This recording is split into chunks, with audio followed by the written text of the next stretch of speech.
Hola, ¿cómo les va? Mi nombre es María Clara Baserga, soy médica recibida, estoy haciendo la residencia de oftalmología y soy ayudante de patología 2 los viernes tarde y viernes noche. Tenemos este caso que es de una paciente de sexo femenino de 42 años con antecedentes de a los 16 años haber sufrido una glomerulonefritis crónica, que es una enfermedad renal, de la que se mantiene asintomática hasta los 30, edad en la que se empieza a detectar hipertensión. Hace 5 meses, el paciente empieza a referir astenia, adinamia, pérdida de peso. Además, tiene edemas palpebrales, sacros y tibiales. En su laboratorio muestra 3.800.000 glóbulos rojos, levemente disminuido, una urea de 80 que está aumentada, una creatinina de 2 también aumentada y proteínas en orina de 3 cruces. A esta paciente se le propuso diálisis, pero fallece de una insuficiencia cardíaca y renal. Entonces, para hablar un poco de esta paciente, siempre es importante resaltar los datos positivos, que son los datos que me van a llevar a poder establecer un par de diagnósticos diferenciales, ¿sí? O arrimarme al diagnóstico, digamos, final. Entonces, esta paciente es de sexo femenino, tiene 42 años, y lo más importante a resaltar en ella son más que nada los antecedentes personales. Por un lado, tiene una glomerulonefritis crónica que, si bien estuvo asintomática, hace 12 años le está generando síntomas, y uno de ellos es la hipertensión, ¿sí? Eso me habla de que empieza a haber una falla renal. Después, hace 5 meses que empezó con astenia, adinamia, pérdida de peso, lo que se conoce como un síndrome de impregnación, ¿sí? Sumado a esto, tiene edemas palpebrales, sacros y tibiales. Piensen que si nosotros estamos teniendo algún trastorno a nivel renal, la acumulación de líquido muchas veces se manifiesta a nivel de estos lugares, ¿sí? Edemas bipalpebrales, a nivel de las tibias y a nivel del sacro. El laboratorio, por otro lado, muestra clarísimos signos de insuficiencia renal, ¿sí? Que lo podemos ver tanto con la urea como en la creatinina, además de la presencia de, de proteínas en la orina y una disminución de los glóbulos rojos, que eso nos habla probablemente de una anemia. Entonces, hasta lo que vimos de este caso, habla más de renal que de cardio. ¿Cómo relaciona la insuficiencia renal con el resto de los sistemas? Generando una falla, ¿sí? Sobre todo a lo que es a nivel de las serosas. El síndrome urémico tiene como una de las características la inflamación del pericardio, que es la pericarditis, ¿sí? Hay muchas causas de pericarditis, las dividimos en infecciosas, las inmunomediadas y las diversas, donde dentro de este último es que uno encuentra la uremia, ¿sí? O sea, la falla renal como causa de pericarditis. Fíjese que dentro de los agentes infecciosos tenemos los virus, las bacterias, la tuberculosis y los hongos, además de algunos parásitos. Todo lo que sea autoinmune, fiebre reumática, lupus y esclerosis sistémica son unas de las más importantes a tener en cuenta, ¿sí? Entonces las pericarditis las vamos a dividir en agudas y en crónicas. Cuando hablamos de pericarditis aguda, las podemos clasificar según la morfología, y según esa morfología justamente es donde yo puedo encasillarlas en diferentes etiologías. Por ejemplo, nuestra paciente que tenía un síndrome urémico, la morfología de la pericarditis en esos casos suele ser serosa, así que es que si yo realizo una punción de ese líquido mediante una pericardiocentesis, sale un líquido claro, ¿sí? Otras enfermedades que cursan con una pericarditis aguda serosa son las del colágeno. Por ejemplo, lupus. Recuerden que dentro de los 11 criterios de lupus se incluyen las serositis, o sea, las inflamaciones de las serosas, y allí veríamos la pericarditis como la estamos viendo ahora. Otro tipo de morfología de pericarditis aguda son las serofibrinosas o fibrinosas, ¿sí? ¿Cuál es la diferencia entre una y la otra? La fibrinosa es más que nada un contenido grumoso, ¿sí? Y la serofibrinosa tiene tanto un contenido líquido como grumoso. Es la más frecuente de las morfologías, porque fíjense que está asociado tanto a fiebre reumática como a infarto de miocardio, ¿sí? El infarto de miocardio es muy frecuente. Y entre otras causas se encuentra el síndrome postinfarto de Dressler, que es un síndrome que se cree que es autoinmune, ¿sí?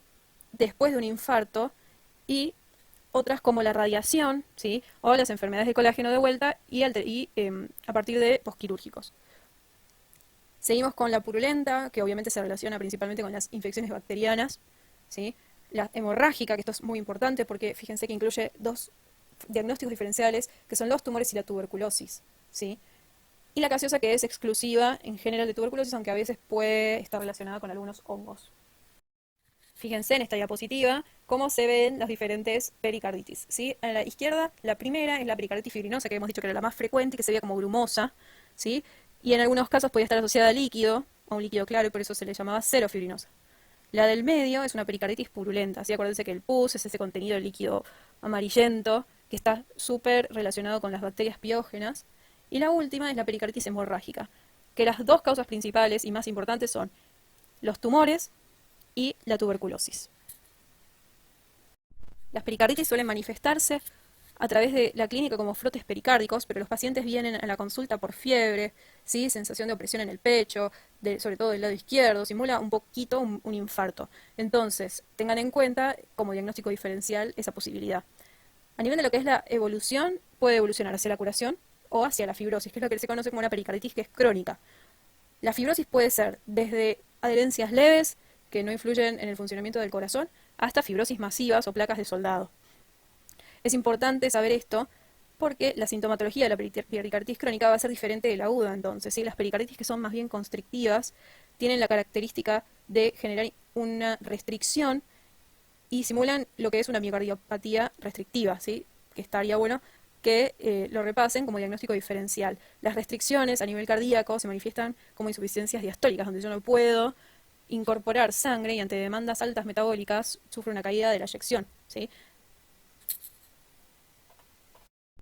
¿Se acuerdan que en una de las diapositivas habíamos hablado de la pericardiocentesis, ¿no? Que es un procedimiento invasivo donde con una aguja, en general guiado por imágenes, nosotros obtenemos entonces un poquito de ese líquido. En este caso, el líquido que obtuvimos es un líquido hemorrágico, claramente, y entonces debemos recordar dos cosas, ¿no? Una que puede ser por tuberculosis y otra que puede tener una causa tumoral, ¿sí? Significa que un tumor está invadiendo hacia el pericardio, que haya hecho metástasis al pericardio. Entonces es importante tenerlo en cuenta porque muchas veces es la primera manifestación que tiene un paciente. Y esto es lo que se vio en la muestra. Esta técnica se llama citología, lo que busca es ver las células, no está viendo un tejido histológico, sino que ve la histoarquitectura, ¿no? Fíjense que este extendido citológico del líquido pericárdico tiene dos componentes, ¿sí? Una zona bien hemorrágica, que coincide con eso que estamos viendo a nivel macro, y todo este cúmulo anidado de células, ¿sí? Que son diferentes entre sí, que tienen alteración del núcleo citoplasma, todas las características del pleomorfismo que corresponden con una neoplasia que es maligna, ¿sí? Entonces esto nos orienta al diagnóstico de poder decir, bueno, este paciente tiene una lesión tumoral que está afectando a nivel del pericardio y hay que ir a buscarla, ¿sí? Muchas veces esto ensombrece el pronóstico de algunos tumores. Por último, y para terminar, la punción pericárdica entonces tiene dos posibles utilidades, ¿no? Una es los fines diagnósticos, fíjense que ahí habla del líquido transparente ese que habíamos hablado hace un rato, que es el ceroso, el purulento, que es más bien para las etiologías infecciosas bacterianas, la chocolatada, que es para amebas, la hemorrágica, que es para lo que habíamos dicho, neoplasias y tuberculosis, principalmente, aunque también está muy bien esto que dice acá, de que se asocia también a ruptura cardíaca, ¿sí? Por ejemplo, en un infarto, que se rompa la pared del ventrículo, o en un hemopericardio traumático, o sea, una lesión, por ejemplo, por una bala. Y también, además de fines diagnósticos, tiene fines terapéuticos, ¿sí? Los fines terapéuticos son para principalmente drenar ese líquido y que el corazón pueda volver a realizar diástole en forma normal, ¿sí? Acuérdense lo que habíamos hablado en la constrictiva, que yo lo que no puedo hacer es hacer una buena diástole, entonces mi volumen minuto cardíaco va a estar disminuido, ¿sí? Bueno, muchas gracias por la atención, espero que les haya servido y cualquier cosa pueden dejar sus preguntas y comentarios abajo del video.